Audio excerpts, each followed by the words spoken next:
ഇത് മാസ് മോട്ടോഴ്സിൽ നിന്നാണ്. Honda unicorn BS6 model വണ്ടി നമ്മൾ വർക്കിന് കയറ്റിയിട്ടുണ്ട്. നമുക്ക് അതിനകത്ത് പറഞ്ഞിരിക്കുന്ന വർക്ക് ഫോർക്ക് ഓയിൽ ലീക്കിൻ്റെ കേസ് പറഞ്ഞിട്ടുണ്ട്. അതേപോലെ general service, engine oil checkup മാത്രമേ പറഞ്ഞിട്ടുള്ളൂ. പിന്നെ front brake, disc brake checkup പറഞ്ഞിട്ടുണ്ട്. Water service, chain checkup, fuel filter മാറ്റാൻ്റെ ഇത്രയും കേസാണ് മെയിനായിട്ട് പറഞ്ഞാണ് വർക്ക്. നമ്മൾ വണ്ടി ഓടിച്ചു നോക്കി വർക്കിന് കയറ്റിയിട്ടുണ്ട്. അതിൻ്റെ ബാക്ക് വീലിൻ്റെ ബെയറിങ് ഓൾറെഡി പോയ സൗണ്ട് കാര്യങ്ങളൊക്കെ ഉണ്ടായിരുന്നു. നമ്മളത് കയറ്റി ബാക്ക് വീലിൻ്റെ ഭാഗം നമ്മൾ അഴിച്ചിട്ടുണ്ട്. അപ്പോൾ നമുക്ക് അതിൻ്റെ ബ്രേക്ക് ലൈനർ മാക്സിമം അഡ്ജസ്റ്റിങ്ങിലേക്കാണ് നിൽക്കണം കേട്ടോ. നമ്മൾ ക്യാം അഡ്ജസ്റ്റ് ചെയ്തിട്ടാണ് യൂസ് ചെയ്തുകൊണ്ടിരിക്കുക. അപ്പോൾ നമുക്ക് ലൈനർ നമുക്ക് മാറ്റി പുതിയത് ഇടേണ്ടി വരും കേട്ടോ. അതേപോലെ തന്നെ വീലിൻ്റെ ബെയറിങ്ങും പോയി കിടക്കുക. വീൽ ബെയറിംഗ് എന്ന് പറയുമ്പോഴത്തേക്കും ഇവിടുന്ന് അതിൻ്റെ ബോളൊക്കെ ചാടി ഈ ഒരു അവസ്ഥയിലേക്ക് മൊത്തത്തിൽ ചാടി പോകുന്നായിരുന്നു. അതിൻ്റെ സ്ലീവും കാര്യങ്ങളൊക്കെ പോയിട്ട് അതിൻ്റെ സെപ്പറേറ്ററൊക്കെ പോയിട്ട് ബോളിൻ്റെ സെപ്പറേറ്ററൊക്കെ പോയിട്ട് ഇതേപോലെ ബോൾ അതിൻ്റെ ഉള്ളിൽ നിന്ന് ചാടി പോകുന്നു. അതിൻ്റെ ബാക്കിയത്തെ പീസാണ് ഇരിക്കുന്നത് കേട്ടോ. അപ്പോൾ നമുക്ക് വീൽ ബെയറിംഗ് മാറ്റണം. എന്തെങ്കിലും വീൽ ബെയറിങ്ങും ബാക്ക് ബ്രേക്സും മാറ്റണം. ചെയിൻ സ്പോക്കറ്റൊക്കെ അത് മതി, നമുക്ക് അഡ്ജസ്റ്റ് ചെയ്തിടാം. പിന്നെ സസ്പെൻഷൻ്റെ ബെയറിങ് ചെറിയൊരു പ്ലേ ഉണ്ട്, അത് നമുക്ക് പരമാവധി ഉപയോഗിക്കാം. അതിൻ്റെ ചെയിൻ സ്പോക്കറ്റൊക്കെ എപ്പോഴെങ്കിലും മാറ്റണ സമയത്ത് കൂട്ടത്തിൽ ബെയറിങ്ങിൻ്റെ ചെറിയൊരു പ്ലേ ആണ്. നിലവിൽ ചെറുതായിട്ട് സ്റ്റാർട്ട് ചെയ്തിട്ടുണ്ട്. അത് കംപ്ലയിൻ്റ് എന്ന് പറയാൻ പറ്റില്ല. നമ്മുടെ ഓട്ടം വെച്ച് നോക്കുമ്പോൾ അത് നോർമൽ അനിവാര്യമാണ്.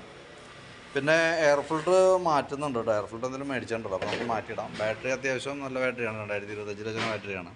പിന്നെ ഫ്യൂൽ ഫിൽറ്റർ മാറ്റാന്ന് പറയുമ്പോഴത്തേക്കും ഇതാണ് അതിൻ്റെ ഫ്യൂൽ പമ്പ്. നമുക്ക് അഴിച്ചിട്ട് ടാങ്ക് കൂടി ഫുള്ളായിട്ട് അഴിക്കണം. അഴിച്ചിട്ട് വേണം അത് ഫ്യൂൽ പമ്പ് അഴിച്ച് ക്ലീൻ ചെയ്തിട്ട് അതിൻ്റെ ഫിൽറ്റർ മാറ്റിയിടാനായിട്ട്. ഫ്രണ്ടിലേക്ക് വരുമ്പോൾ ഫ്രണ്ട് ഫോർക്ക് ലീക്ക് ഉണ്ട്. അപ്പോൾ നമുക്ക് ഫോർക്ക് പൈപ്പൊക്കെ മേടിച്ചിട്ടുണ്ട്. ഫോർക്ക് പൈപ്പ് വിത്ത് ഓയിൽ സീലൊക്കെ ഉണ്ട്. അപ്പോൾ അത് ഓൾറെഡി കസ്റ്റമർ മേടിച്ചതാണ്. അപ്പോൾ കമ്പനിയായിട്ട് തന്നെ ഒറിജിനൽ തന്നെ. അപ്പോൾ നമുക്കത് മാറ്റുന്നുണ്ട്. പിന്നെ അതേപോലെ തന്നെ ഗട്ടറിലൊക്കെ ചാടുമ്പോഴേ ഇവിടെ കോൺസെറ്റിൻ്റെ കംപ്ലൈൻറ്റ് ചെറിയൊരു ഷെയ്ക്കും കാണിക്കുന്നുണ്ട് കേട്ടോ. അപ്പോൾ ഫോർക്ക് അഴിക്കുമ്പോൾ കൂട്ടത്തിൽ അതും കൂടി അങ്ങോട്ട് ചെയ്ത് കളയാം. കാരണം അതല്ലെങ്കിൽ പിന്നീട് നമ്മൾ അതിന് വേണ്ടിയിട്ട് പിന്നീട് ഒരു സമയം കണ്ടെത്തി അത് ചെയ്യേണ്ടതായിട്ട് വരും. ഡിസ്ക് ബ്രേക്കിൻ്റെ പാഡ് സെറ്റൊക്കെ അത്യാവശ്യം നമുക്ക് ഉപയോഗിക്കാനുണ്ട്. അതിൻ്റെ ഈ MC സബ്ബാണ് complaint. MC sub assembly complaint ആണ്. അപ്പോൾ ഞാൻ റിപ്പയർ കിറ്റ് മേടിപ്പിച്ചിട്ടുണ്ട്. അപ്പോൾ ഫുള്ളായിട്ടൊന്ന് അഴിച്ച് ക്ലീൻ ചെയ്തതിന് ശേഷം ആ റിപ്പയർ കിറ്റ് മാറ്റി ബ്രേക്ക് ഫ്ലൂഡൊക്കെ ഒന്ന് മാറ്റാം. അതേപോലെ കാലിപ്പർ അസംബ്ലി ഫുള്ളായിട്ട് അഴിക്കണം. എന്തെങ്കിലും ഫുള്ളായിട്ട് അഴിച്ച് ക്ലീൻ ചെയ്തിട്ട് റീസെറ്റ് ചെയ്തിട്ട് വേണം നമുക്ക് ആ MC സബിൻ്റെ റിപ്പയറിങ് ചെയ്യാനായിട്ട്. അപ്പോൾ അത് ആ രീതിയിൽ ചെയ്യാം, നമുക്ക് കുഴപ്പമില്ല. പിന്നെ അതിൻ്റെ എഞ്ചിൻ ഓയിൽ നമ്മൾ നോക്കി, ഓയിൽ ഒരല്പം ലെവൽ കുറവാണെന്നുണ്ട്.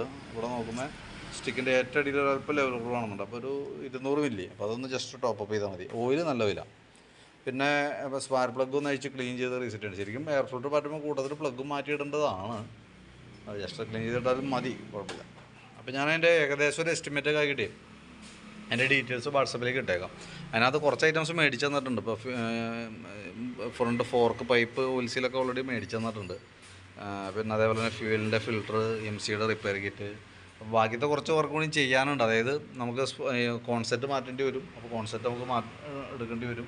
അതേപോലെ തന്നെ ബാക്കിലേക്ക് വരുമ്പോൾ ബാക്കിലത്തെ ബ്രേക്ക് ലൈനറും അതിൻ്റെ സ്പോക്കറിൻ്റെ വീലിൻ്റെ ബെയറിങ്ങും എടുക്കേണ്ടതായിട്ട് വരും കേട്ടോ. അപ്പോൾ ഞാൻ അതിൻ്റെ അത്യാവശ്യം വേണ്ട ഭാഗങ്ങൾ ഉൾപ്പെടുത്തിയിട്ടുള്ള എസ്റ്റിമേറ്റ് ഇടാം. ജനറൽ സർവീസ്, ഫ്രണ്ട് ഫോർക്ക് റിപ്പയറിങ്, ഫോർക്ക് അഴിച്ച് പൈപ്പ് മാറ്റണം, കോൺസെപ്റ്റ് മാറ്റാനുണ്ട്, MC സബ്, ഡിസ്ക് ബ്രേക്ക് ഫുള്ളായിട്ട് അഴിച്ച് റീസെറ്റ് ചെയ്യണം. അതടക്കമുള്ളൊരു എസ്റ്റിമേറ്റ് വാട്സാപ്പിലേക്ക് ഇട്ടേക്കാം കേട്ടോ. എന്തായാലും നാളെ വൈകിട്ടത്തേക്കാണ് വർക്ക് തീരുള്ളൂ. ഞാനിപ്പോൾ ജസ്റ്റ് ഒന്ന് കയറ്റി അഴിച്ചു എന്ന് മാത്രം. അതിൻ്റെ ഡീറ്റെയിൽസ് വാട്സാപ്പിലേക്ക് ഇട്ടേക്കാം. എന്തായാലും നോക്കിയിട്ടൊന്ന് റിപ്ലൈ ഇടണം കേട്ടോ. വാട്സാപ്പിൽ തന്നെ റിപ്ലൈ ചെയ്താൽ മതി. ചിലപ്പോൾ വിളിച്ചാൽ കിട്ടിയെന്നില്ല. അപ്പോൾ വാട്സാപ്പിൽ തന്നെ ഒന്ന് റിപ്ലൈ ഇട്ടോളൂ. നാളെ കോൺടാക്റ്റ് ചെയ്തോളാം.